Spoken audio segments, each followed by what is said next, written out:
नमस्कार, मैं साकेत भारती आज आपको एक कहानी सुनाने जा रहा हूं। एक ऐसे जीनियस की कहानी जिसे साइंस के दुनिया में जीनियस ऑफ जीनियस कहते हैं। एक ऐसा जीनियस जिसने सेकंड अटेम्प्ट में ग्रेजुएशन पास किया, वो भी 3rd डिवीजन से, और आज उसे दुनिया में विज्ञान में रुचि रखने वाले लोग जीनियस ऑफ जीनियस कहते हैं। ये कहानी है एल्बर्ट आइंस्टाइन की, जिसे बचपन में बेवकूफ और नकारा माना गया था। लेकिन बात सिर्फ बचपन की नहीं है, उन्होंने अपना ग्रेजुएशन भी सेकंड अटेम्प्ट में पास किया। सवाल उठता है कि आज कई ऐसे जीनियस आपको मिल जाएंगे जो 100%, 99% मार्क्स लाते हैं, लेकिन इतिहास के पन्नों में खो जाते हैं। फिर ऐसा क्या था जो एल्बर्ट आइंस्टाइन को महान बनाता है?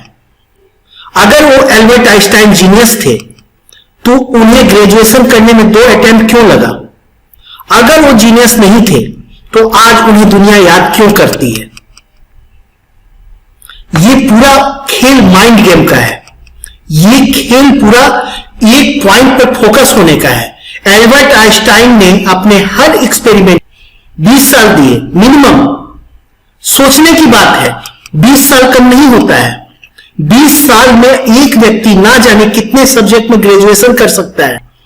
ये खेल कोई सुपर ब्रेन का खेल नहीं है, ये दिमाग को फोकस करने का खेल है। ये सिर्फ एक पॉइंट पर 25 से 30 साल तक अपने आप को केंद्रित करने का परिणाम था। और ऐसे ही डेडिकेशन के साथ और फोकस के साथ जब कोई हमारे सामने कुछ नया कर गुजरता है तो हम उसे ऐसे नजर से देखते हैं जैसे वो तीसरी दुनिया का व्यक्ति हो। बचपन में आपने एक एक्सपेरिमेंट किया होगा, हर कोई करते हैं बचपन में, मैंने भी किया है। मैग्नीफाइंग ग्लास को हम लोग फोकस करते थे कागज पर और कागज गर्म होकर जल जाता था। माने सूरज की सारी रोशनी एक पॉइंट पर फोकस होती थी। बस यही खेल है। मतलब है कि पूरा माइंड गेम, कोई भी एक्स्ट्रा काम ना करें, वही करें जो आपके लिए फायदेमंद हो। और जीनियस होने का मतलब भी यही है, ना कि यह है कि आप कोई सुपर ब्रेन लेके पैदा हुए हैं। मतलब यह है कि यह सिर्फ डेडिकेशन का खेल है, ना कि कोई सुपर ब्रेन का। किसी भी क्षेत्र में सफल होने का मतलब भी यही है कि आप एक पॉइंट पर फोकस हो। और यही एल्बर्ट आइंस्टाइन जैसे लोग ने किया। लोग आइंस्टाइन को जीनियस मानते हैं, लेकिन आइंस्टाइन अगर जीनियस होते तो उन्हें ग्रेजुएशन करने में 2 अटेम्प्ट नहीं लगता। और अगर वो जीनियस नहीं होते तो दुनिया आज उन्हें याद नहीं करती। मतलब यह है कि पूरा खेल अपने दिमाग को एक पॉइंट पर फोकस करने का है। आपने अधिकतर समाचार पत्रों में ऐसे खबर पढ़े होंगे, जैसे एक लड़की स्केटिंग करते हुए केरला से दिल्ली पहुंची। एक व्यक्ति साइकिल चलाते हुए पूरा भारत का भ्रमण पर निकल गया और वो सफल भी हो गया। ऐसे खबर पढ़ने में गलत लगते हैं, लेकिन होते सही हैं। वो किस तरह के लोग होते हैं, किया या कर गुजरे, वो ये सिर्फ कुछ कर दिखाने का जज्बा होता है। बहुत से लोग माउंट एवरेस्ट पर चढ़ने में अपने हाथ खो देते हैं। बहुत से लोग अपाहिज हो जाते हैं, लेकिन फिर भी वो जज्बा नहीं खोते। कहने का मतलब यह है कि एक पॉइंट पर अगर कोई फोकस होकर दिन रात एक क्षेत्र में निरंतर प्रयास करता रहे तो उस क्षेत्र में बड़ा बन ही जाएगा, उस क्षेत्र में महान बन ही जाएगा। एल्बर्ट आइंस्टाइन और आम लोगों में सिर्फ इतना अंतर है कि आइंस्टाइन ने 20 से 25 साल तक सिर्फ एक एक्सपेरिमेंट और एक पॉइंट पर अपने आप को फोकस रखा, ना कि ये कि वो किसी सुपर ब्रेन के साथ पैदा हुए थे। अगर सुपर ब्रेन के साथ पैदा होते तो ग्रेजुएशन करने में उन्हें 2 अटेम्प्ट नहीं लगता और वो 100% मार्क्स के साथ ग्रेजुएशन पास करते। ऐसे लड़के लड़कियां हैं जो आजकल 99% के साथ ग्रेजुएशन पास करते हो या 10th पास करते हो, लेकिन इतिहास में उन्हें कोई नहीं जानता उस शख्स को है जिसे ग्रेजुएशन करने में 2 अटेम्प्ट देना पड़ा और 10th में 2 अटेम्प्ट देना पड़ा पास करने में। ये पूरा खेल माइंड गेम का है और अपने आप को एक पॉइंट पर फोकस रखने का है। इसीलिए मैं यही कहता हूं कि कि सिर्फ एक पॉइंट पर फोकस हो, एक साथ मल्टीटास्किंग मत करो। एक मन से मन बुद्धि का व्यक्ति भी या छात्र भी अपने क्लास में अच्छा कर सकता है अगर वो सिर्फ और सिर्फ अपने सब्जेक्ट पर फोकस करे, ना कि बाहरी चीज पर फोकस करे और बाहरी चीज पढ़े। अगर आपको लगता है कि आप अपने काम के अलावा बाहरी चीज भी कर सकते हैं या बाहरी सब्जेक्ट पर भी फोकस कर सकते हैं या जानकारी रख सकते हैं, तो ये अच्छी बात है। लेकिन एक मन से मन बुद्धि का व्यक्ति भी, एक मन से मन बुद्धि का छात्र भी एक अच्छा नंबर ला सकता है सिर्फ और सिर्फ अपने सब्जेक्ट पर फोकस होकर।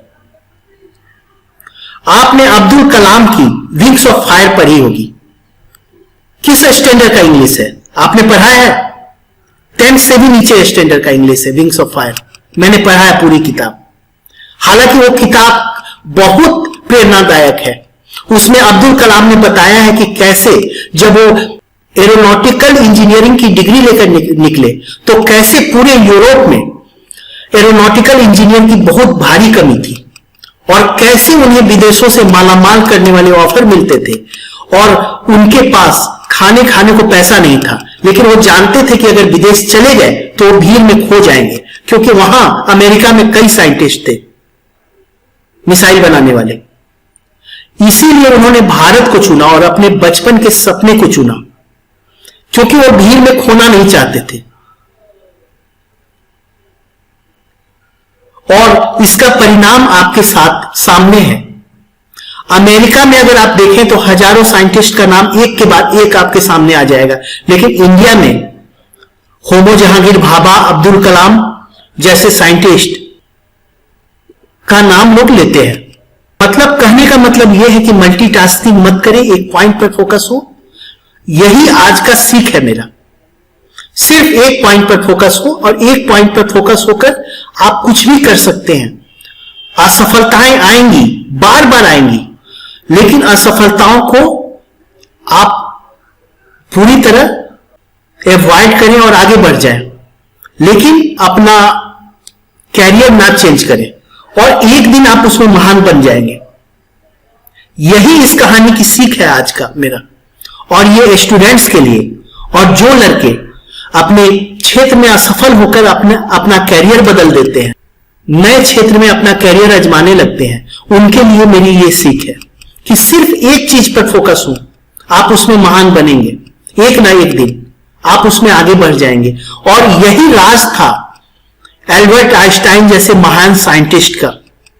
दुनिया में जितने भी बड़े बड़े साइंटिस्ट हुए हैं, कोई बहुत बड़े स्कॉलर नहीं हुए हैं जिन्होंने स्टीम इंजन बनाया।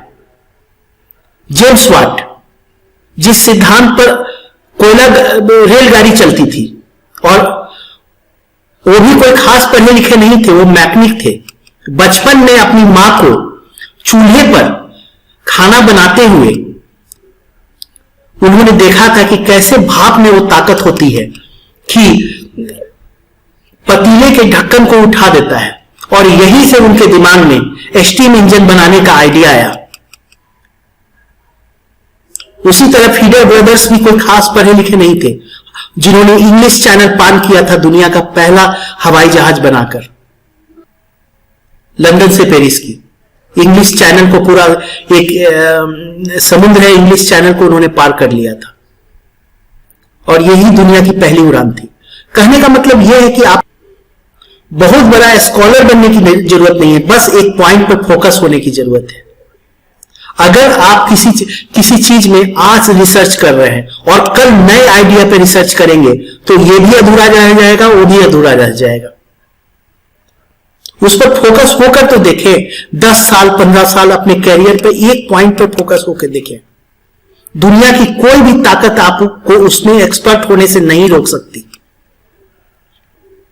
यही आज का मेरा सीख है।